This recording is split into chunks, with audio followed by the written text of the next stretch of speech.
Pokemon Red and Blue. 4 words that, when combined, indicate a global phenomenon and the aftershocks that followed. These games not only revolutionized the RPG genre, but also became the best-selling RPGs of all time, with a worldwide sales figure of over 47 million copies. The man behind Pocket Monsters is none other than Satoshi Tajiri, a Japanese video game designer. Tajiri was inspired by his childhood hobby of insect collecting, which he would later turn into the concept of capturing, trading, and fighting monsters. Tajiri was the original bug catcher Joey. Tajiri founded Game Freak, the company that would go on to develop the Pokemon series and other video games. Their first game was Mendel Palace, a puzzle game released in 1989 for the Famicom and NES. It revolves around a pair of children named Bonbon and Monmon,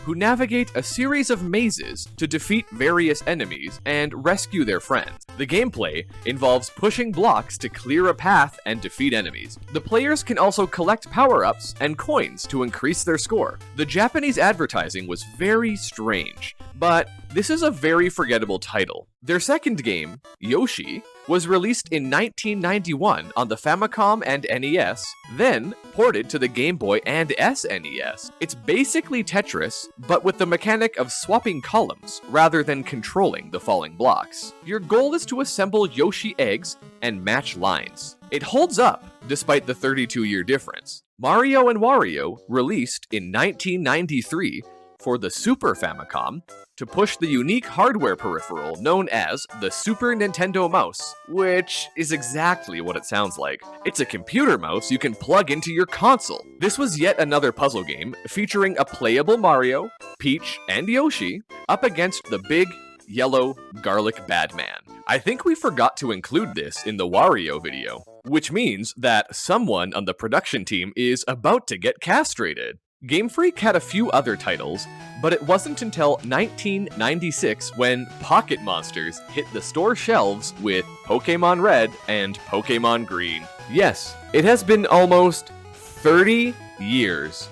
Look into your reflection's eyes. That's you now. You are old. Time is fleeting. Pokemon Green would become Pokemon Blue in the international releases. There are 2 online theories behind this. 1. Them big brains thought Blue might better appeal to them Americans and them's flag of freedom. Yeehaw, Japan! 2. A much better explanation is that the original 2 games had a handful of issues, bugs, and glitches which were fixed. You can dismiss theory number 1. Pokemon Red, Blue, and Green had a lengthy production cycle, taking 6 years to complete. For reference, that's about twice as long as it took to make The Witcher 3, and just under the time it took to make Cyberpunk 2077. For reference, 6 years is about 6 times longer than 1 year, which is 12 months, 6 times over. During that time, Tajiri and his team faced multiple obstacles, including budget constraints and technical limitations. At this point, the Game Boy, released in 1989, was definitely showing its age. Yet, with 118 million unit sales of the portable console, it made sense to release it on the handheld. The development team consisted of a handful of people, which made the production process even more challenging. The original artwork for Pokemon was created by Ken Sugimori,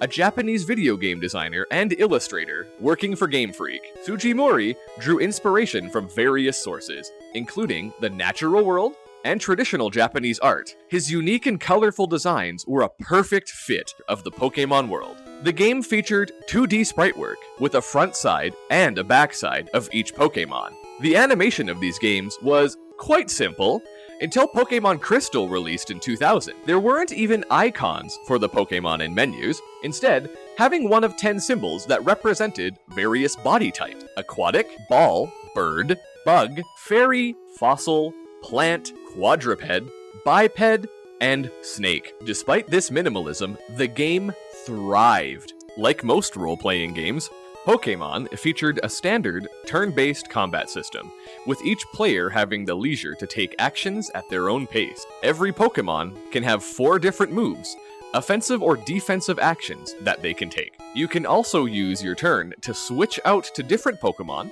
use items, or attempt to leave random encounters. The strategy elements of Pokemon came from the various stat blocks and type system. The Pokemon type system was inspired by the elemental types of Japanese mythology, as well as the traditional Chinese 5 elements philosophy. The concept of using types in the game was introduced in order to add more depth and strategy to battles, and to create a greater sense of balance between different Pokemon species. It's basically rock, paper, scissors, but abusing narcotics in a very bad way. Its basic types were normal, fire, water, electric, grass, ice, fighting, poison, ground, rock, flying, psychic, bug, ghost, and dragon. Obviously, water beats fire beats grass, and grass beats water. But there were also a lot of weird ones, like psychic types being weak against bugs. Is that because psychic types feel that bugs are icky? Who knows? Outside of battle,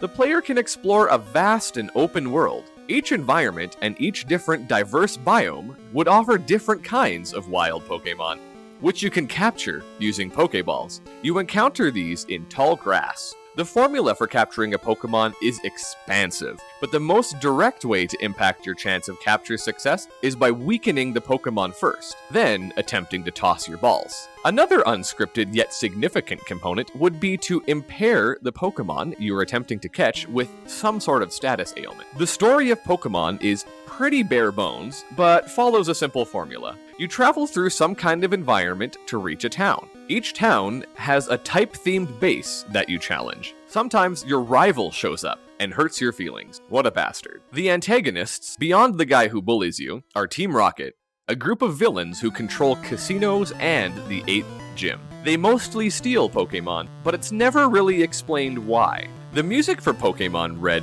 Blue, and Green was composed by Junichi Masuda.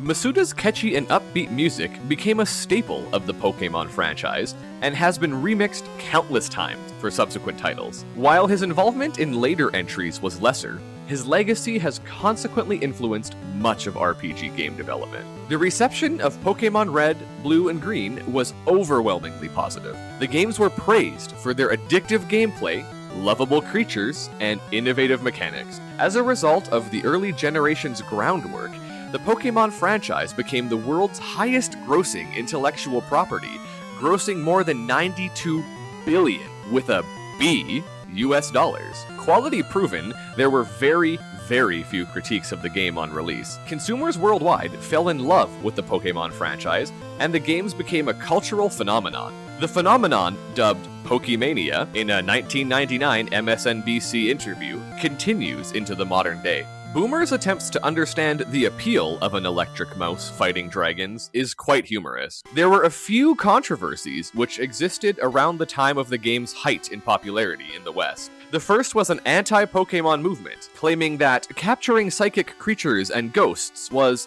inherently evil. There is video footage of some sermons, providing a level of humor. The Dark type was introduced in the next generation of games, but what a lot of people don't know is that the type is actually the evil type in Japan, changed to Dark to appease these lunatics. A second controversy was the West's association between the Pokemon Jynx and the racist act of blackface. While more influences could be drawn between Jynx and a mythological creature, or yokai, known as the Yokiona, and while even more influences could be drawn between the Pokemon and the early 1990s Japanese fashion trend of Ganguro, which involved bleached hair, skin tanning, and over-exaggerated lipstick, Americans are stereotypically very ignorant and extremely politically charged, quickly jumping to the worst possible conclusions. There was also an episode of the anime which put a number of epileptic kids into the hospital, but let's pretend that didn't happen. During development, Game Freak had planned to include a variety of features that were ultimately cut from the final product. This included many unused Pokemon concepts and evolutionary reworks. For the new Pokemon, we had quite a few really cool ones. Gojirante and Godzillante were designed to be similar to Godzilla. The concept would later be reworked into Tyranitar, however. Goralimo, a fighting-type gorilla Pokemon, is similar in design to King Kong, but Most interestingly, there was an electric tiger Pokemon line that was cut. Kotura, Raitora, and a third evolution appeared in both the original game's early artwork as well as being fully functional Pokemon in the leaked beta of Gold and Silver. Why were they cut? Nobody knows. Other early designs of many Pokemon exist, with their original artwork published online. An example of this was the evolutionary chain of Weedle, who would evolve to become a four-armed fighting bug, looking like some kinda sexually repressed, multi-armed cockroach.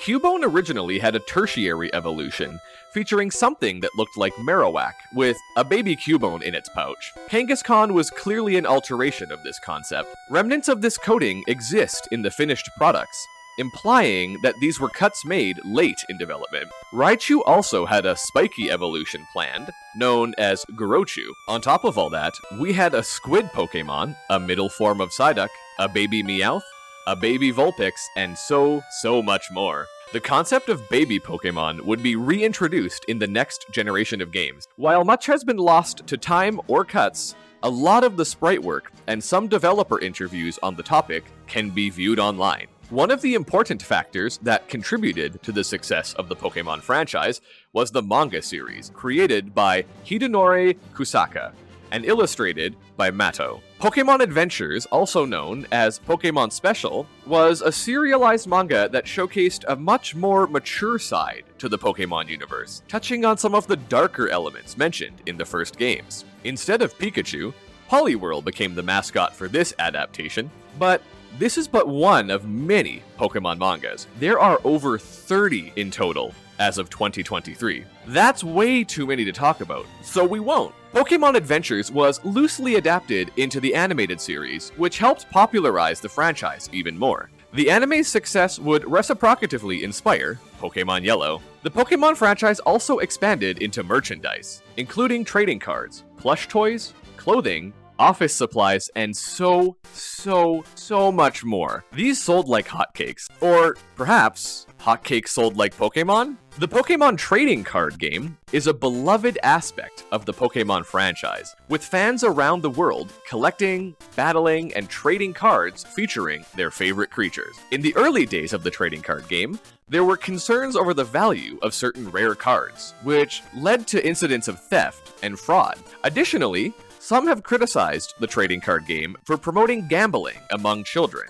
as the random nature of the booster packs can encourage players to spend large amounts of money in the hopes of getting valuable cards. The original set of Pokemon TCG cards sold for an estimated $5.5 million in its first year alone, a staggering figure that demonstrated the appeal of the franchise. In addition to the original set, the Pokemon TCG has seen numerous expansions over the years, with new cards and mechanics introduced in each release. Some of the earliest expansions include Jungle and Fossil, which introduced new Pokemon and mechanics to the game. Later expansions, such as Gym Heroes and Gym Challenge, focused on specific themes and characters from the Pokemon universe. One of the defining features of the Pokemon TCG is its stunning artwork, which features a wide range of styles and techniques. The artwork for the TCG was created by a number of different artists, including Mitsuhiro Arita and Ken Sugimori, both of whom were also involved in the creation of the Pokemon video games. The diverse style of artwork in the Pokemon TCG can be attributed in part to the fact that each artist was given a considerable amount of creative freedom when designing the cards. This freedom allowed each artist to experiment with different styles and techniques, resulting in a wide range of card designs that reflected the unique personality and aesthetic of each artist. Pokemon Red, Blue, and Green were, and continue to be, worldwide sensations. They paved the way for a franchise that would become one of the most successful in the history of video games. The lovable creatures, addictive gameplay, and innovative mechanics captured the hearts of gamers worldwide, and the franchise's impact can still be felt to this day. With a wide range of sequels, spin-offs, movies, TV shows, and so much more, the Pokemon franchise has become a cultural phenomenon that will likely continue to entertain and inspire new generations of fans for years to come. On a final note, I caught a Mew legitimately by using strength on a truck, and you can't disprove me My dad works at Nintendo. Thanks for watching. My name's Kit. I sometimes like to spread scientific misinformation on the internet. That's a joke. Anyways, I put out daily content on YouTube Shorts and the TikTok, as well as videos like this every Friday at 5 p.m. We also stream 4 days a week over on Twitch. Destroy that like and subscribe buttons. And if you want to be a little extra, go post your favorite Pokemon down in the comments below. Clearly a video engagement scheme, but do it anyway. Take care. Mwah.